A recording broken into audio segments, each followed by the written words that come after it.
चलिए स्टार्ट करते हैं। जो हमने हिंदी साहित्य के इतिहास लेखन की परंपरा हम पढ़ा रहे थे, अब उससे आगे हम आज स्टार्ट करेंगे। अगले नंबर था हजारी प्रसाद द्विवेदी जी का, जिन्होंने अपना इतिहास लिखा हिंदी साहित्य की भूमिका। सन 1940 में प्रकाशित हुआ और 10 अध्यायों में विभक्त था। और इन्होंने दूसरे नंबर पर लिखा हिंदी साहित्य का आदिकाल और सन 1952 में प्रकाशित करवाया। और उन्होंने तीसरे नंबर पर लिखा हिंदी साहित्य का उद्भव और विकास, जो सन 1952 में प्रकाशित करवाया।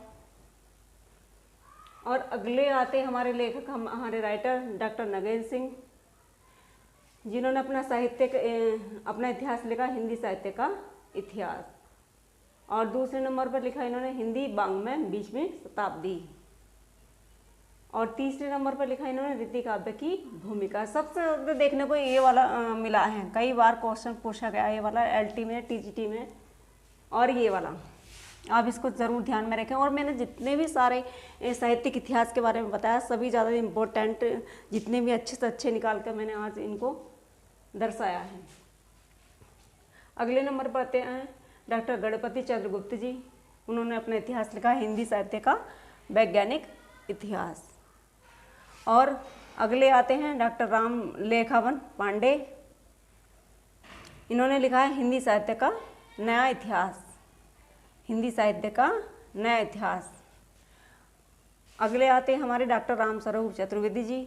उन्होंने लिखा है हिंदी साहित्य और संवेदना का विकास, जो सन 1986 में प्रकाशित हुआ और ये व्यास सम्मान से सम्मानित किया गया। यानी हिंदी साहित्य में लिखे जाने वाले सबसे पहले साहित्यिक इतिहास जिसको व्यास सम्मान मिला है, वो सबसे पहले यही था, हिंदी साहित्य और संवेदना का विकास, जो सन 1986 में इसे व्यास सम्मान मिला है। अगला लिखा उन्होंने हिंदी गद्य और विन्यास और विकास। तीसरे नंबर पर लिखा है उन्होंने हिंदी काव्य का इतिहास। चौथे नंबर पर लिखा है आधुनिक कविता यात्रा। पांचवें नंबर पर लिखा है उन्होंने भक्ति काव्य यात्रा। यानी इन्होंने 5 इतिहास लिखे हैं अपने। अगले आते हैं डॉक्टर बच्चन सिंह। डॉक्टर बच्चन सिंह जो अमिताभ बच्चन के पिताजी हैं, आप लोग सभी जानते ही होंगे। डॉक्टर बच्चन सिंह अमिताभ बच्चन के पिता हैं। उन्होंने अपना इतिहास लिखा हिंदी साहित्य का दूसरा इतिहास, यानी हिंदी साहित्य का दूसरा इतिहास। जो पहला इतिहास लिखा गया आप उसके बारे में आप मुझे बताएं, कमेंट करें। सन 1996 में लिखा था। और अगले आते हैं, उन्होंने अगला लिखा है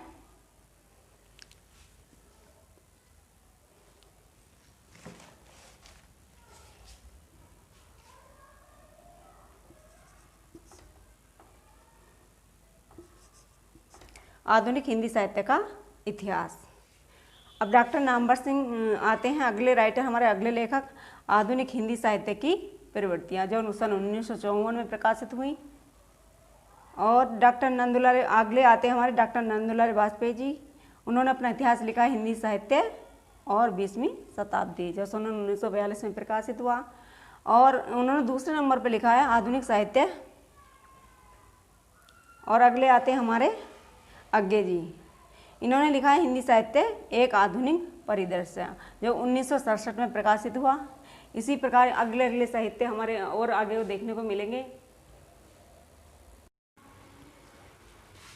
अगले नंबर आते हैं हमारे राहुल सांकृत्यायन जी। राहुल सांकृत्यायन ने अपना इतिहास लिखा हिंदी काव्य धारा, जो सन 1944 में उन्होंने प्रकाशित करवाया उसको। और अगला लिखा है उन्होंने हिंदी के प्राचीन कवि एवं कविताएं। और तीसरा नंबर उन्होंने अपना इतिहास लिखा है दक्षिणी हिंदी काव्य धारा। और अगले हमारे जो लेखक है वो आते हैं उदय नारायण तिवारी जी। उन्होंने लिखा है हिंदी भाषा उद्भव और विकास। और अगले आते हैं हमारे डॉक्टर रमाशंकर शुक्ल रसाल उनका उपनाम है। और उन्होंने लिखा है हिंदी साहित्य का इतिहास। और अगले हमारे आते हैं राम मूर्ति त्रिपाठी जी। इन्होंने लिखा है हिंदी साहित्य का इतिहास। देखिए रसाल जी ने भी हिंदी साहित्य का इतिहास लिखा है और त्रिपाठी जी ने भी हिंदी साहित्य का इतिहास लिखा है। इन दोनों ने एक सही नाम दिया है, लेकिन आप कंफ्यूज नहीं होइए। अगर एग्जामिनर पूछता है तो या तो फिर साहित्य का नाम पूछ लेगा या फिर लेखक का नाम पूछ लेगा। आप कन्फ्यूज बिल्कुल मत होइएगा। अगले हमारे आते हैं राम शिव कुमार शर्मा जी। इन्होंने लिखा है राम मूर्ति त्रिपाठी जी का दूसरा नंबर है आदिकालीन हिंदी साहित्य की पृष्ठभूमि का, यानी कि उन्होंने दूसरे नंबर पर लिखा है हिंदी साहित्य की पृष्ठभूमि का। अगले आते हैं हमारे शिव कुमार शर्मा जी। इन्होंने लिखा है हिंदी साहित्य का युग और प्रवृत्तियाँ। और अगले आते हैं हमारे चतुर्सेन शास्त्री जी। इन्होंने लिखा है हिंदी भाषा साहित्य और साहित्य का इतिहास, जो सन 1949 में प्रकाशित करवाया उन्होंने। और अगले आते हैं हमारे डॉक्टर वासुदेव जी। उन्होंने लिखा है हिंदी साहित्य का उद्भव और काल। अब अगले आते हैं डॉक्टर धीरेन्द्र वर्मा जी। उन्होंने लिखा है हिंदी साहित्य। अगले हमारे आते डॉक्टर भागवत स्वरूप जी। उन्होंने लिखा हिंदी आलोचना उद्भव और विकास के बारे में। और अगले हमारे जो आते हैं वो आते हैं शंभुनाथ जी। उन्होंने लिखा हिंदी काव्य की सामाजिक भूमिका, यानी अपने साहित्य का नाम लिया उन्होंने हिंदी काव्य की सामाजिक भूमिका। अगले हमारे जो लेखक हैं वो है नलिनी बिलोचन शर्मा जी। उन्होंने लिखा है हिंदी साहित्य का इतिहास दर्शन, जो 1960 में प्रकाशित करवाया उन्होंने। और अगले जो हमारे लेखक हैं वो हैं गुलाब राय जी। उन्होंने लिखा है हिंदी साहित्य का सुबोध इतिहास। और दूसरे नंबर पर लिखा उन्होंने हिंदी काव्य विमर्श। अगले जो हमारे लेखक हैं वो है पद्मलाल पुन्नालाल बख्शी जी। उन्होंने लिखा है हिंदी साहित्य का विमर्श, यानी हिंदी। इन्होंने देखिए गुलाब राय जी ने दूसरा लिखा अपने हिंदी काव्य का विमर्श, और इन्होंने बख्शी जी ने लिखा है हिंदी साहित्य का विमर्श। दोनों नाम एक जैसे लग रहे हैं लेकिन अलग में थोड़ा थोड़ा चेंज है। इन्होंने यहाँ काव्य की जगह साहित्य है। आप बिल्कुल भी कंफ्यूज मत होइएगा, आप ध्यान से पढ़िएगा।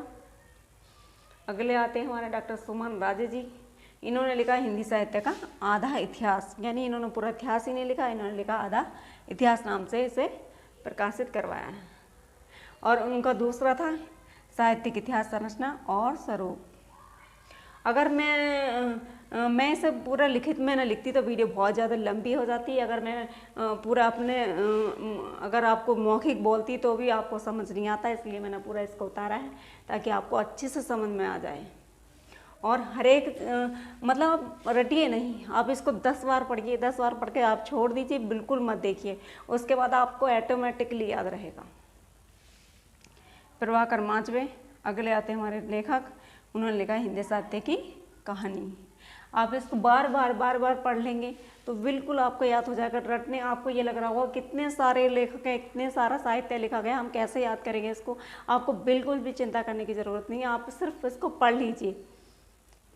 पढ़ने के बाद आपको सब कुछ ऑटोमेटिकली अपने दिमाग से जैसे ही हमारे सामने हमारे एग्ज़ाम में आ जाएगा तो हम तुरंत उसको देख के पहचान जाएंगे कि हाँ इन्होंने ये लिखा है।